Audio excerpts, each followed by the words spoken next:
जय हिंद दोस्तों, कैसे हैं आप लोग। आशा करता हूं आप लोग काफ़ी ज़्यादा अच्छे होंगे। दिल्ली हायर जुडिशरी की वैकेंसी आ चुकी है और दिल्ली हायर जुडिशरी की वैकेंसी बहुत ज़्यादा खास है क्योंकि इस बार 16 पोस्ट हैं दोस्तों।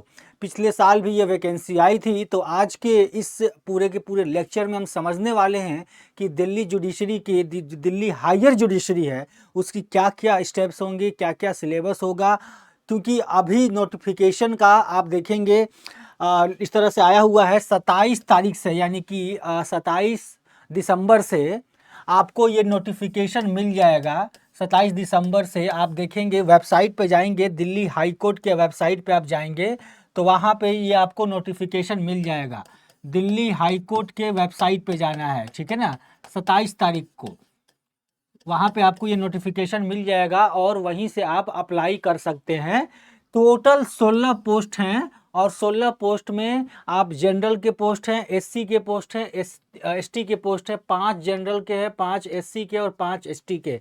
डायरेक्ट रिक्रूटमेंट है ये उन सभी लोगों के लिए जो लोग कोर्ट के अंदर प्रैक्टिस कर रहे हैं। और देखिए 25% डायरेक्ट रिक्रूटमेंट कोटा है जो बार के अंदर यानी कोर्ट के अंदर प्रैक्टिस कर रहे हैं। तो ये एक बहुत ही अच्छी अपॉर्चुनिटी है डायरेक्ट एक सीनियर लेवल का जज बनने के लिए, ठीक है।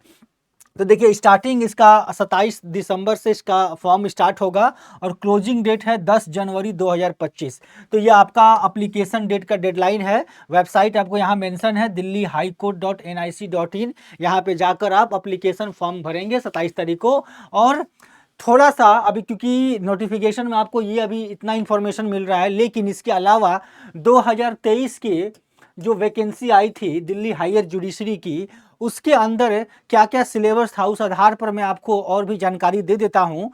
खैर इसके बाद जो डिटेल इन्फॉर्मेशन है वो भी आएगा, तो थोड़ा सा ये भी देख लेते हैं। देखिए इसके अंदर जैसे आप आमतौर पर जुडिशरी एग्जाम में 3 स्टेप्स के अंदर एग्जाम्स कराए जाते हैं, ठीक है।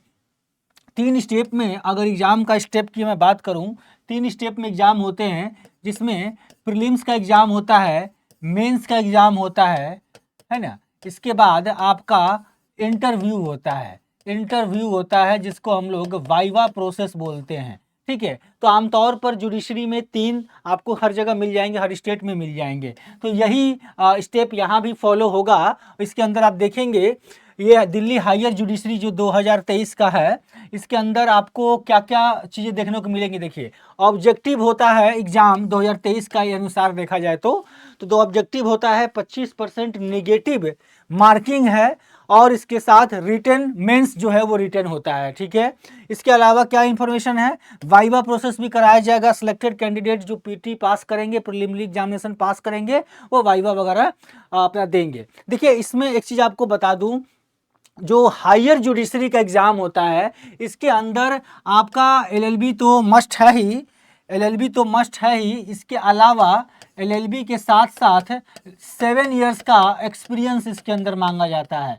7 इयर्स का एक्सपीरियंस मांगा जाता है कोर्ट के अंदर। तो ये आपका 27 दिसंबर को पता चलेगा कि नोटिफिकेशन के अंदर और क्या क्या चीज़ें इंक्लूड की गई हैं, ठीक है। तब तक के लिए आपको ये बेसिक तौर पे ध्यान रखना है कि 7 साल का एक्सपीरियंस कोर्ट के अंदर एज एन एडवोकेट, ठीक है ना। एज एन एडवोकेट आपको इतने साल का एक्सपीरियंस होना चाहिए। एज भी अगर देखा जाए तो 35 ईयर का मिनिमम एज यहाँ पे कंप्लीट होना चाहिए। ये सारी क्राइटेरिया होती है। अब देखिए प्रीलिम एग्जाम्स की अगर और बात करूँ तो 50% मार्क्स लाने होते हैं क्वालिफाई करने के लिए हायर जुडिशरी के अंदर। यानी कि अगर जितने का पेपर हो रहा है उसका 50% जनरल कैटेगरी के लिए है, एसटी एससी के लिए 45% है और बाकी कैटेगरी के लिए 45% है यहाँ पे, ठीक है ना।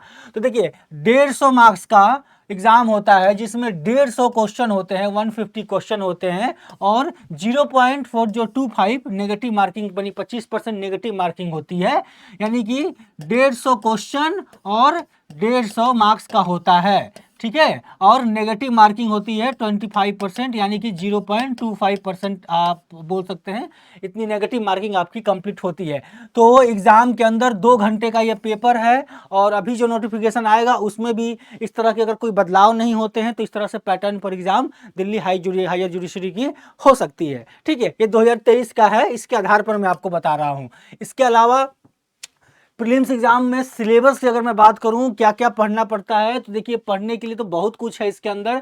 आपको पढ़ना होगा जनरल जीके, करंट अफेयर है, इंग्लिश है, कॉन्स्टिट्यूशन पढ़ना होगा, एविडेंस एक्ट पढ़ना होगा, लिमिटेशन एक्ट, सीपीसी है। देखिए अभी छत्तीसगढ़ जुडिशरी की वैकेंसी आई, तो छत्तीसगढ़ के अंदर आपको सिलेबस बदलता हुआ दिखा। छत्तीसगढ़ में 3 न्यू क्रिमिनल लॉज को भी ऐड कर दिए गए, 3 न्यू क्रिमिनल लॉ को ऐड कर दिया गया है। तो यह अनुमान लगाया जा सकता है कि दिल्ली हायर जुडिशरी के अंदर भी 3 नए क्रिमिनल लॉज को ऐड कर दिए जाएंगे। तो अभी इस पे कोई कंफर्मेशन मैं नहीं दे रहा हूं, लेकिन हो सकता है, फिलहाल इतने तो सिलेबस में है ही।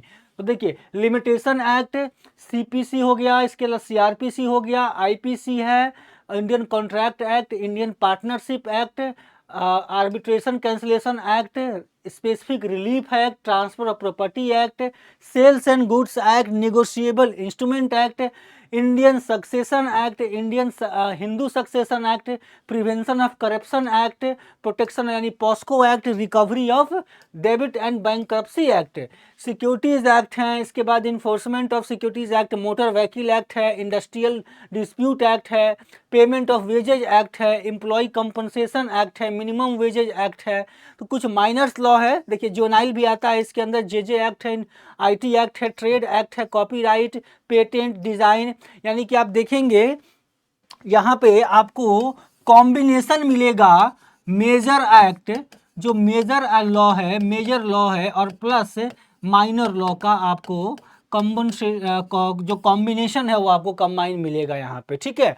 तो ये चीजें हैं। आपको सिलेबस थोड़ा लंबा चौड़ा इसलिए है क्योंकि इसके अंदर आप सीनियर लेवल की पोस्ट पे जाते हैं, ठीक है ना, सीनियर लेवल के पोस्ट पे आप जाते हैं। और जो नॉर्मल जो एलएलबी करके बीएलएलबी एलएलबी करके जो हम लोग तैयारी करते हैं, वो कौन से पोस्ट पे जाते हैं, वो जूनियर पोस्ट पे जाते हैं, जूनियर सिविल जज, जूनियर सिविल जज, या फिर कहीं कहीं पे आपको सेकंड क्लास मजिस्ट्रेट या मजिस्ट्रेट बोल सकते हैं, जूनियर मजिस्ट्रेट जो होते हैं उनकी वैकेंसी होती है वहाँ पे। यानी सबसे निचले पोस्ट पे आपकी पोस्टिंग होती है जुडिशरी के point of view, judicial officer के पॉइंट ऑफ व्यू से बात करूँ तो। लेकिन इस वैकेंसी में आपकी पोस्ट बहुत ऊपर होती है, यानी मान के चल लीजिए कि डिस्ट्रिक्ट जज से थोड़ा सा नीचे हो या डिस्ट्रिक्ट जज के बराबर ही मान के चल लो आप, ठीक है ना।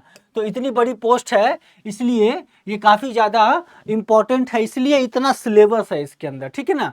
इसके बाद आप ये थोड़ा सा देखेंगे मेंस एग्जाम की, तो मेंस में इसके अंदर मेंस भी होगा जो 150 मार्क्स का जनरल इंग्लिश का पेपर है, लॉ पेपर 1 200 मार्क्स का है, लॉ पेपर 2 200 मार्क्स का है, लॉ पेपर आपका 3 हो गया 200 मार्क्स का, और लॉ पेपर 4 है 200 मार्क्स का।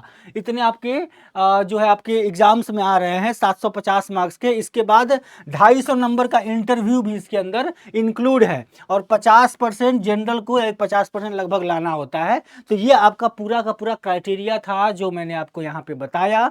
ये आप हायर जुडिशरी का फॉर्म भरेंगे तो आप इस तरह के से आपको तैयारी करना होगा। तो होप सो कि आपको पूरी जानकारी पसंद आ गई होगी। इसका पीडीएफ चाहिए होगा तो आप मेरे साथ चंदन सर टेक्स्ट बुक पे जुड़ जाइए टेलीग्राम चैनल पे, यहाँ पे आपको मिल जाएगा। आशा करता हूँ कि आज का ये इन्फॉर्मेशन आपको पसंद आया होगा। दोबारा फिर मिलेंगे, तब तक के लिए जय हिंद जय भारत।